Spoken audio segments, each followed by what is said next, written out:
There is something that Samson said to Delilah. And Samson said to Delilah, the day you will cut off my locks, I will be like every other man. I'll be like every other man. And that is what the devil wants to preach to you every day. There's nothing special about you. You are just like every other person. They can pick you and drop you. You are just like every other person. There's nothing special about you. Somebody shall say it's a lie. Leave that neighbor, get in the face of another and ask them, say, who are you?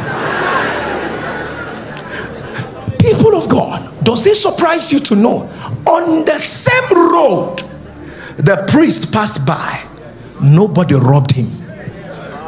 On the same road the Levite passed by, nobody robbed him. On the same road the Samaritan passed by, nobody robbed him. But the one they robbed is the one we don't know the identity. Who are you? Where are you coming from? What spirit are you made up of? What is your name? Who is your father? What is your authority? Do you understand your dominion? So one thing that is certain is that I will never forget who I am. I may not have a crown on my head right now, but I'm not a certain man. Did you hear what I just said right now? Regardless of the report they gave you, you are not as vulnerable as that report they gave to you. Somebody have me shall say, I'm not a certain man. Now, I'm not going to give you clues, but I want you to take 30 seconds. Tell your neighbor who you are. Tell your neighbor who you are by the word of the Lord. Tell your neighbor who you are by the word of the Lord. Tell your neighbor who you are by the word of the Lord. I am a chosen generation, a royal priesthood, a holy nation. I'm not a certain man. My life is hid in Christ, and Christ in God. I bear upon my body the mark of Christ. Let no one trouble me. I'm not a certain man. No weapon formed and fashioned against me shall prosper. Every tongue that will arise against me in judgment, the Lord will condemn.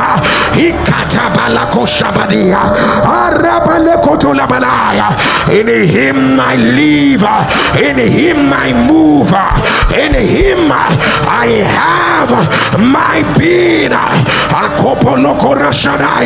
The same power that raised Jesus from the dead is at work. Lift up your right hand and shout, I know who I am. Shout it, I know who I am.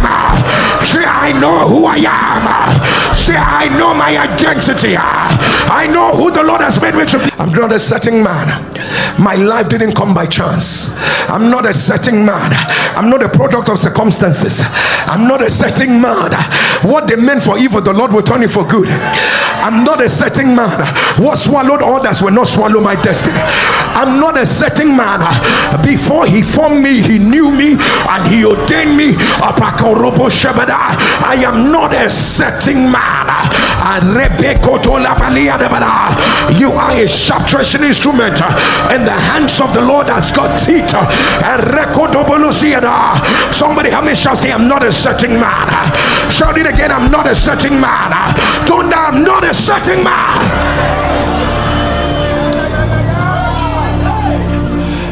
Keeps saying, you're just like every other person going through this. There's nothing special about you. If you like, pray. If you like, don't pray. The door will still be closed. You will still hustle like others. You will struggle like others. It may not even work out for you. How long have you been praying and yet things are still the same? You are a liar, devil. My body is the temple of the Holy Spirit. He said, behold, I have set before you an open door. Whether you have it or not, I announce you are not ordinary. Let your glory rise and shine. Let your light rise and shine.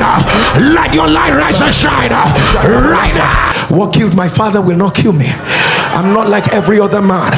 What happened to those ahead of me will never happen to me. I'm not like every other man. We might be in the same position, but our destinies are different. I'm not like every other man. He is both my Alpha and Omega. He does not Alpha and the devil will Omega it. He is both my beginning and the end. For he who began a good work, when you didn't even know you will come this far, he who began a good work, go and announce to your enemies, I'm not a setting man. He has anointed my head with oil and my cup runneth over. Remind them I'm not a setting man. He said, I have found my servant David. With my holy oil have I anointed him, with whom my arm shall be established. My hand will strengthen him. The enemy will not exact upon him. The son of wickedness will not afflict him. I am not a setting man. So sir, the $1 million question is, who are you? Who do you think you are?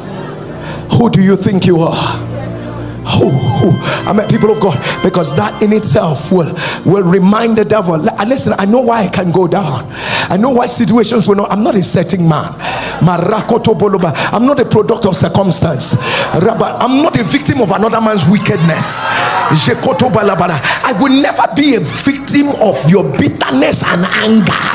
I am not a setting man. Rejoice not over me, my enemy. I'm not a setting man. I'm not a setting man. I know when they fall, they don't rise. But rejoice not over me, my enemy. For when I fall, I will surely rise again. I am not a setting man. I tell you, this setting man, the Bible says, went down from Jerusalem to Jericho and fell among thieves. It's either he was not anticipating there would be thieves, or it's either he was not prepared for the thieves, or maybe he did not anticipate or maybe discern that on his journey there will be thieves. Hear me, people of God. Shibadadia.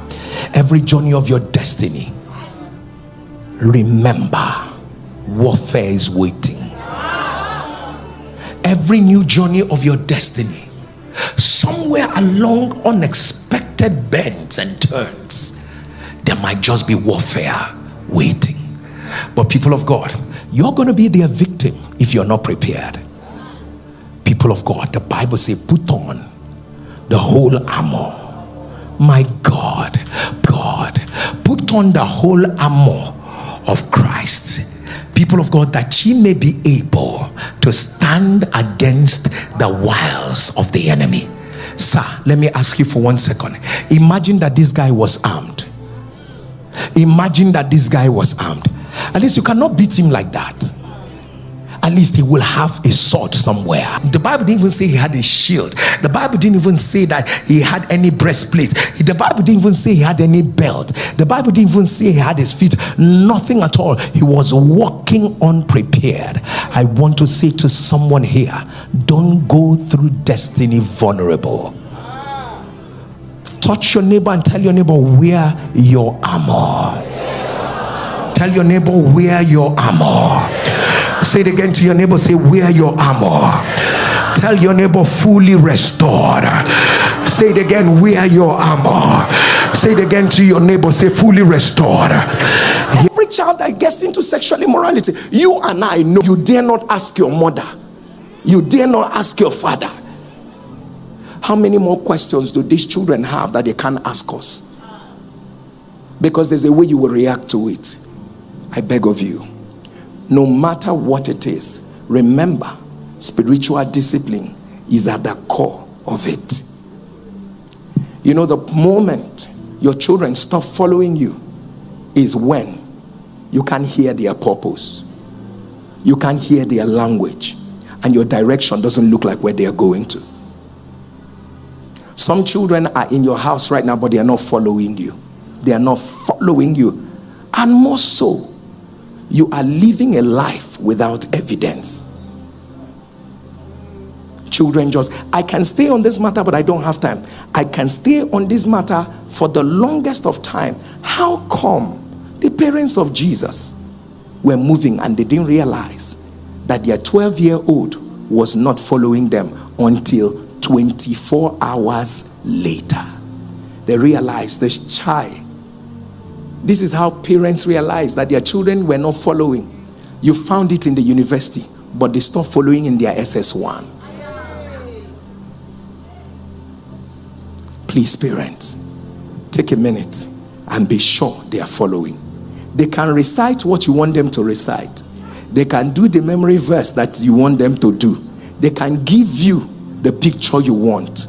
But I pray that their spirit and their hearts are following you, so that you don't come back. Jesus' own is different. By the time the parents came back and they found out that he was at the temple, a lot. Sir, I have a lot to say, but let me pause here. But I'm going to say this final thing. Do you realize that when they came back, they saw 12-year-old reasoning with doctors? Don't parent your children's bodies, parent their spirits. Some of your children are 13, but they have the spirit of 18. Some of them are 14, but their spirits are 25. So some of you are giving advice that they are laughing at.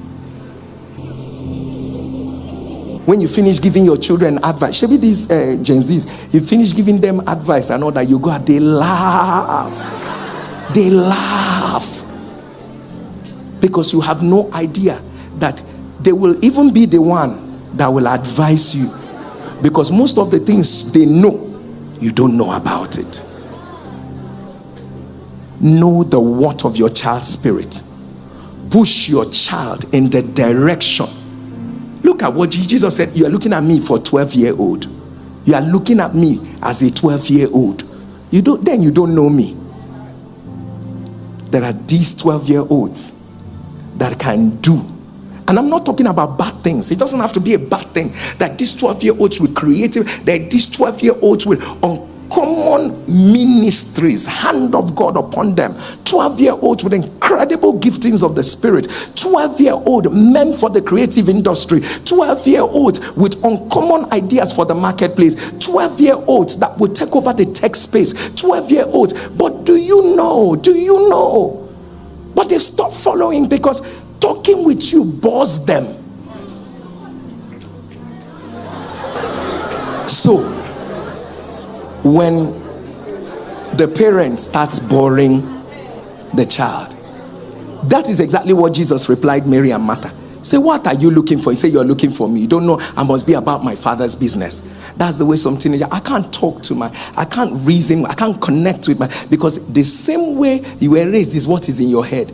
Antiquated things, whatever, that's what is in your head. I'm not saying learn the technology they are using, but people of God, I want you to know, have revelation about the way their mind works. They have revelation about the way their mind works. When you have revelation about the way their mind works, you will know. But I want you to realize that you need to understand, know the weight of your child's spirit and know what you push them to. It's not their age. It's about what God has put in the side of them. Push them in that direction. And that is when you see the fullness of who God has made them to be. I hope I didn't bore you.